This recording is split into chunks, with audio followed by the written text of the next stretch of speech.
Sir, आगामी निवडणुकीच्या पार्श्वभूमीवर पोलीस प्रशासनाने काय उपाययोजना केलेल्या आहेत?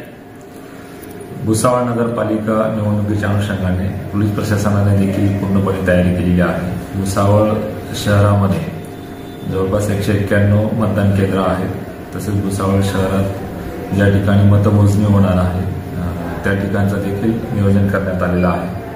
तसेच या निवडणुकीच्या काळामध्ये जे सराईत गुन्हेगार असतील, जे ट्रबल मेकर्स असतील की ज्यांच्याकडून कायदा सुव्यवस्थेचा प्रश्न निर्माण होऊ शकतो, अशांवर देखील प्रतिबंधात्मक कारवाई घेण्याच्या अनुषंगाने आमचं नियोजन झालेलं आहे. BNSS 129, 126, BP ऍक्ट 55, 56, 57, MPD अशा अंतर्गत देखील ज्यांच्यावर कारवाई करायची आहे अशांची यादी तयार करण्यात आलेली आहे. त्यांचे प्रस्ताव संबंधित विभागाकडे पाठवण्यात आलेले आहे. या निवडणुकीच्या काळामध्ये त्यांच्याकडून कुठलंही गैरवर्तन होणार नाही.